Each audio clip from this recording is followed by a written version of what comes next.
Welcome to the round table, guys. Let's get it started. Yeah.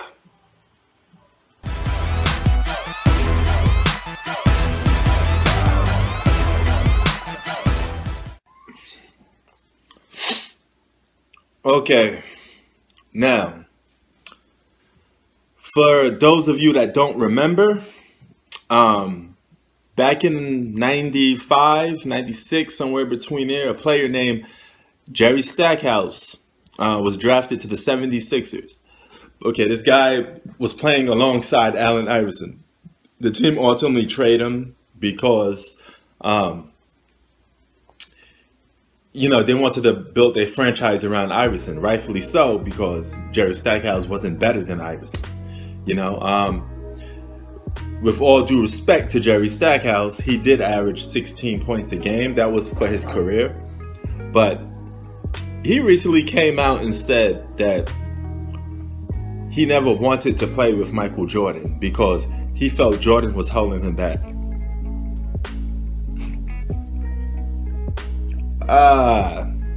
Dog. You were in the league before Michael Jordan came back from retirement. Number two, you ever just stop to think you're just not that good? You're not on Jordan's level. Or Allen Iverson's for that record. This is why the team trade you in the first place. This is another case of a small player thinking he's better than what he really is. It's kind of like a Patrick Beverly syndrome. The walking zombie. Patrick Beverly thinks he's like the best player to ever play basketball. Now, there's nothing wrong with that. So does Draymond Green, but you can't come out and make stupid comments and say stuff like, well, Jordan was holding me back. Jordan was never holding you back, dog. You just wasn't that dude. You're not a franchise player. The same thing goes to Kwame Brown. He had some bad choice of words for Jordan because he felt Jordan was holding his career back. Dog, you was a scrub. It doesn't get a way around it. You're garbage. Some guys can make it to the NBA level, but then when they get to the NBA, they realize, hey, I can't play at the level that I thought I could play at based off from college. And Jerry Stackhouse is another guy suffering from that syndrome. Do what Michael Jordan did and then talk, okay? You didn't fill up no seats, okay? You didn't make people spend thousands of dollars to come and watch you play, all right? I don't see you averaging 30 points a game. I don't see you leading the league in scoring. I don't see you winning MVPs. How many teams you led to a championship? What have you done remotely for the game of basketball that we should compliment you on? What should we congratulate you on for the game of basketball? What have you done compared to Michael Jordan? In the words of Draymond Green, Jerry Stackhouse, they don't love you like that. Nobody cares. All right? You're not getting a farewell tour. You never did. And you never was going to get one anyway. All right? And there's levels to this. Okay? For Jerry Stackhouse to call out Michael Jordan is like some rap star around your neighborhood that only some locals know to call out a guy like Nas. Like, dog, who are you? You're not on that level. Put some work in, then you could talk. But if you're not on that same level with Jordan or Kobe, rightfully so, you're not going to get the credit you think you deserve, what you don't deserve to begin with anyway. Okay? That's just facts, man. Yeah, you were playing underneath an old Michael Jordan, but guess what? That old Michael Jordan is still better than you. Jordan was still hitting game winners. Not like you was doing it, You were younger than Jordan and still, even being young in your prime, you're still not better than Jordan, So, what are you complaining about? What do you suspect? Jordan's arguably considered the greatest basketball player of all time. And you mad because you had to take a back seat to that? Are you on drugs? Are you smoking something? Man, I swear to God, I don't know. Some of these NBA players, I understand you got confidence, but some of this so-called confidence is just downright stupidity. I mean, Jerry Stackhouse, man, you need to slow your roll, bro. Slow your roll. Okay, you ain't Kobe. You ain't none of these guys. You ain't none of these all-time great players. You're not even a, you're not even a Hall of Famer, to be honest with you. Neither you or Kwame Brown. It's the same day with Butch Parker. He got the nerve to call out Kobe. Like, really? Butch Parker, you're a scrub. Okay, newsflash, you're a scrub. Okay, Kobe better than you when he was retired. He was still better than you. Okay, all right. Kobe's a better basketball player than you if he plays for 2 minutes. 2 minutes of Kobe playing is better than your whole career. All right, fall back. That's a message to a lot of you guys. Fall the hell back. You know, I'm not saying Jerry Stackhouse is a bum, but you just ain't that dude that you want to perceive yourself to be. And sometimes you need to slow your roll and take a step back and realize, hey, maybe I'm wilding out. Maybe I'm saying a little too much crazy stuff. And that's you, Jerry Stackhouse. So, in the words of The Rock, know your role. Peace.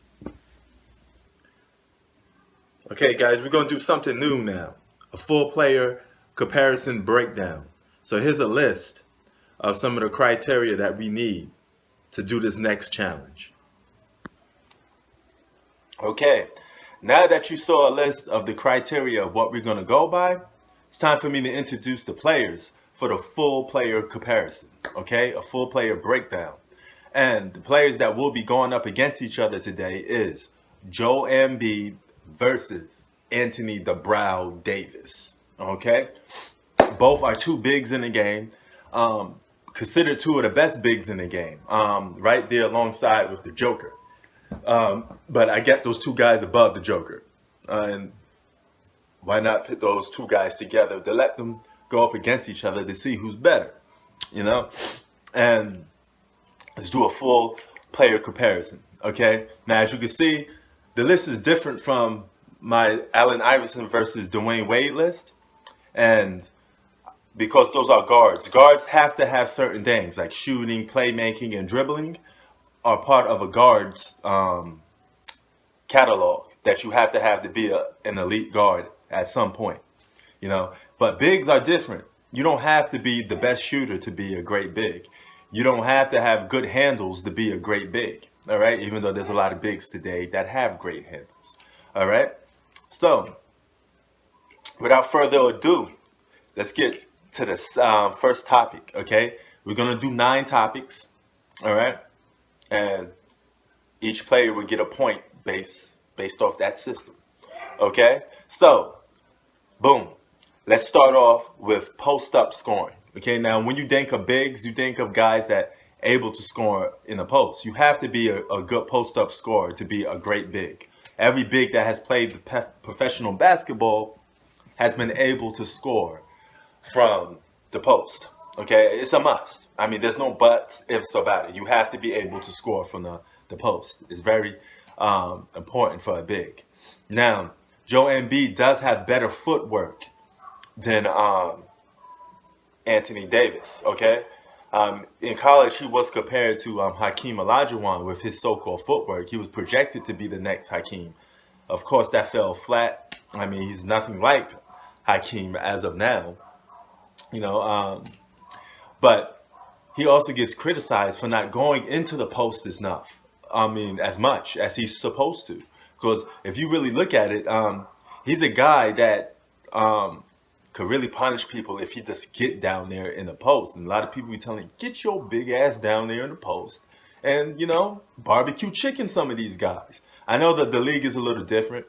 They have a 5-second rule. You can't stand and hang out in the post no more like how you did in the 90s. That's another thing from 90s basketball compared to now. You're comparing apples and oranges. So I understand that, but you still could post up. You could still have quick moves in the post and finish real fast. Okay, so Embiid does have a better skill set. A Euro step, he has a little Euro step move that he could do towards the basket, but that's not a post up move. That's going towards the basket. So, with that being said, Anthony Davis is a way better post up scorer than Joel Embiid, and you're seeing that this season. Okay, he has a spin move around the basket. He has more impact around the basket. He's virtually a matchup nightmare for anybody to try to guard him in the post. That's why LeBron dumped that ball to his ass in the post, and he just go to work. When you're playing with a guy like LeBron, he always going to put you in the best aspect to win. That's a thing. A lot of people fail to mention or forget that LeBron he has great basketball IQ. If he knows you're a per scorer, he's not going to stand in your way. He's going to let you do your thing. LeBron is like the ultimate equalizer. He enhances your game, you know. And but before he even linked up with LeBron, Anthony Davis has always been a great post-up scorer. He's always been lethal from inside the paint, especially from around 2 feet, 3 feet around the basket, or even closer to the basket. He's a nightmare around the basket. All right. So first point goes to AD. Number two, athletic ability. Okay. Now, both guys are pretty athletic for a big, but Embiid is a tad bit slower, but he has better footwork, like I said before. But he's also more powerful, more stronger than Anthony Davis. Okay, that goes into that factor. I mean, he definitely has more durability and more power than Anthony Davis. But when it comes to being long, lanky, and faster, and just jumping higher, you got to give that edge to Anthony Davis. He's definitely a more athletic ability than Joel Embiid. Joel Embiid's knees seem to give out on him sometimes. You know what I mean? And he got that ball-legged syndrome sometimes, and it looks like his legs are gonna break or something.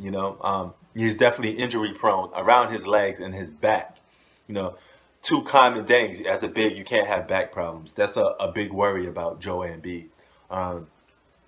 You have to be prepared for that. I hope he doesn't have injuries in the future from that. But athletic ability goes to AD. 2-0 AD. All right. Third topic on here is debatable, but I think one player would get the edge in this. This is called rim protection. Now, if you're talking 2018, Joel Embiid was a better rim protector than Anthony Davis in 2018. Okay, but you see the shots that Anthony Davis is messing up this year. He's blocking a lot of shots. He's a defensive nightmare for a lot of players. Okay, so you have to give the edge, a slight edge, probably to Anthony Davis because he's a defensive. He's messing up a lot of people's shots. He's blocking a lot of shots. Okay, he has no long arms, but Embiid is no stranger to playing defense on the post. He alters a lot of shots as well. And this year, Anthony Davis is leading Joel Embiid in rim protection, block shots. That's what basically it is. But it's not by a much. It's not by a lot. So slightly. You could go either way with that. So I'm going to be fair and be honest with these guys. I'm going to give the point to both. Okay, I'm going to make them damn near even Steven. So we got 3 for Anthony Davis, 3 points for AD, the brow. And we got 1 point for Joel Embiid so far. All right? Because they're going to break out even on that. Okay, now the fourth topic is rebounding. Okay? Rebounding is a no-brainer. AD is a better rebounder than Joel Embiid. Offensive and defensive, Anthony Davis is a monster on the rebounding end. This guy could get rebounds with not even trying. I mean, he'd go out there on a bad leg, bad knees, and get eight to 10 rebounds easily. You know, he's been doing that throughout his whole career. Rebounding is easy peasy, easy Steven for Anthony Davis. So that's 4 for Anthony Davis, 1 for Joel Embiid. Okay. Let's see. Winning and impact on the game. All right. Now, Anthony Davis, he does play in the West, and you know he got beat by the Warriors and all these teams that were supposed to beat him. Okay, but he did manage to get to the second round, you know, and things like that. He did manage to lead his team to the playoffs sometimes. Okay, in a multi-crowded West. But keep in mind, Joel Embiid, he helps put your team in a more better winning position, so to speak. He's more easy to play with because he's not as ball dominant as Anthony Davis is. And I mean, it came down. He could have been, the 76ers could have been in the finals. It took a Kawhi Leonard miracle 3-point shot to end that 76ers run. I know they're playing in the East and it's a little more less competition, but the proof is right there in front of your face. Winning is winning, and impact is impact. And it doesn't matter what conference you play in. I mean, if it's unfair, then if one conference has more talent than the other, then so be it. But at the end of the day, on paper, it's all about getting that W. And Anthony Davis comes up a little short in that category. I mean, there's a reason why he probably went to LeBron, because he wasn't going to win that much staying on that team. But Embiid's team is a little more prepared, so it's a team accomplishment as well. So I'm giving this point to Embiid. So it's 4-2. Anthony Davis is still leading. Now leadership could go about different ways, but being the fact that Anthony Davis left New Orleans and went to the Lakers, and he know that his leadership role would be diminished, that tells me that he doesn't care about leading a team, so to speak. He's just more concerned at this point, just flat out winning, which is okay. So I'm going to give the leadership to Joel Embiid, because for the simple fact, Embiid is a more tougher-minded player. I mean, he gets in your grill, he talks smack, and he's more embracive of a leadership role, you know. And I think ever since college, he was a guy that appreciates being a leader. You could tell the way he carries himself, the swag that he has.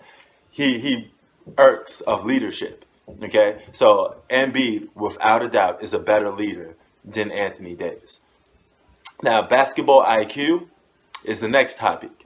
Okay, this is a little tricky, a bit tricky, because basketball IQ is your decisions that you make on the court, and does those decisions impact to winning a lot sometimes?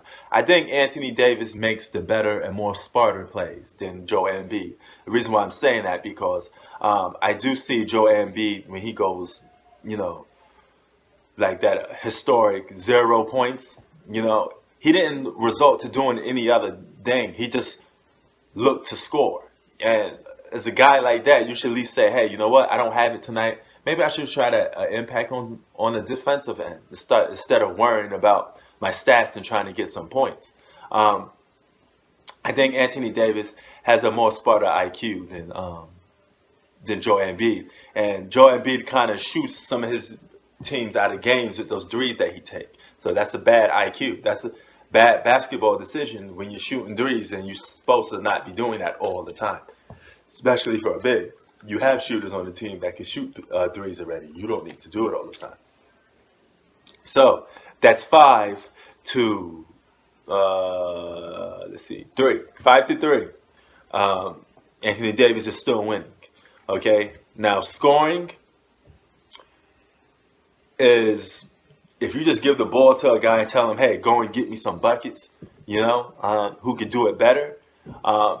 Joel Embiid, I said, has better skill set, but he doesn't apply that skill set as much. And I see more nights when Joel Embiid could go cold, opposite to Anthony Davis. I mean, Anthony Davis seems to be a more efficient and more consistent 20-plus points a game. He could give you that every night without even trying as much, because I think he does have a tad bit of a better jump shot than Joel Embiid.